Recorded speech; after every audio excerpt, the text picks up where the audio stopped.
everyone, Chester Westerford here with another review. This time, a Doctor Who audio from Big Finish. It is, of course, the first in their new series for the 60th anniversary year, Once and Future.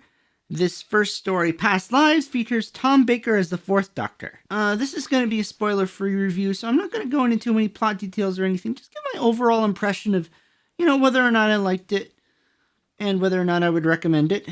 I will say I did quite enjoy this one. I'm not going to say it's up there with the best Big Finish has to offer, but the best is such a high bar that not many audios can reach it. And this one isn't necessarily trying to be a masterpiece with tons of new ideas or intriguing character study. It's just a fun look back at the early Tom Baker years, particularly that early Hinchcliffe era where Sarah was the companion and the Doctor was still popping into Unit every now and then, as this one does feature Unit in the form of, not the 70s Unit characters, but Jemma Redgrave as Kate Stewart and Ingrid Oliver returning as Osgood. And in an interesting way, I feel like this not only manages to pay tribute to the Tom Baker era, but also the Pertwee era as well, especially with the Unit aspects. Kind of cool to hear an older Doctor with the newer Unit team, although I'm not sure how that fits in the continuity, but I suppose with this whole degeneration thing, maybe he just forgot by the time he got to Matt Smith, or maybe he knew who she was when he got to Matt Smith, and that's how he knew who she was in The Power of Three. Wibbly wobbly, timey wimey. Anyways, as far as the cast goes, I don't have too much to say about Redgrave and Oliver's performances. Not that they're not good.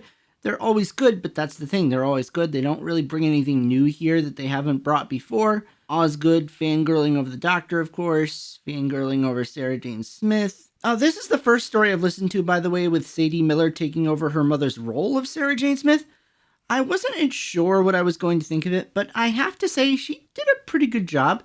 Does she sound exactly like her mother? No, not at all. It's not an impersonation. And I don't think it should be. But there are some similarities in cadence here and there where you just get the right touch of Elizabeth Sladen's way of talking, which, whether on purpose or whether it's just the natural vocal resemblance between mother and daughter, I don't know, but it's there just enough that it does feel like the same character, even though it's not exactly the same voice, if that makes sense. Kind of like how Michael Troughton isn't exactly trying to do his father completely, but he does sound like him. As for Tom Baker, well, he's Tom Baker. He sounds like Tom Baker. It's a little sad to say you can tell he's not as chipper as he used to be. His voice doesn't have that quickness to it that it used to. It's sort of a more mellowed performance, even though I kind of wish the lines matched his more mellowed performance. Like, the lines are written for 70s Tom Baker, and it's 2000 and whatever, whenever this was recorded, Tom Baker, so I just kind of wish the lines they wrote for this older Tom Baker kind of matched his voice a little bit. But it's still cool. It's still cool. As for the story, I'm not going to go into it too much because, spoiler-free and all that. I think it's common knowledge that the whole storyline of Once and Future is kind of about the Doctor degenerating back into older selves, starting with Tom Baker in this one. I thought this did that pretty well. It has a pretty cool opening. He kind of degenerates into some other forms before the fourth. I don't think that's too much of a spoiler. So we get to hear some other cameo voices as he is degenerating, including some I was a little surprised to hear, but yeah, it's cool. It's well done. The main story itself in this is a bit run-of-the-mill, nothing too outlandish or original.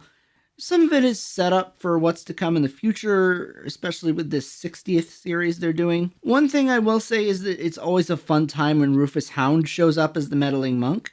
He's just so good in the role, and I would absolutely love for him to pop up in the TV show as the Meddling Monk sometime, if that could even happen. I don't know what the legal issues are for BF versions of characters showing up on the BBC show, but if that could be worked out, I would love to see some BF characters on the BBC show.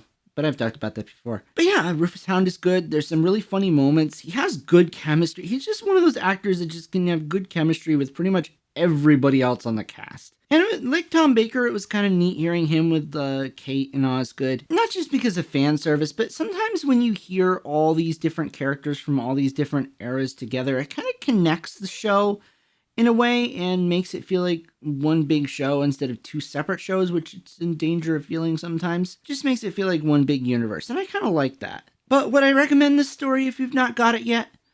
Yeah, I wouldn't say it's a 10 out of 10 for me. Maybe a 7, but it's still enjoyable if you want to give it a listen. I mean, especially as it's part of the whole 60th celebrations, I would recommend it if you're interested in all the 60th stuff. You know, it's funny. I feel like we have more content in a way than we did for the 50th this year, but it sort of doesn't feel as big, if that makes sense, even though we have more. Like, the BBC isn't celebrating it quite as much. There's not as much hype. I think there may be several reasons for that. The popularity of the show is not what it was at the time of the 50th. 60th, not as big as the 50th, especially since we just had the 50th 10 years ago. You know, they're not going to do a huge one again, probably until we get like the 70th or 100 or something.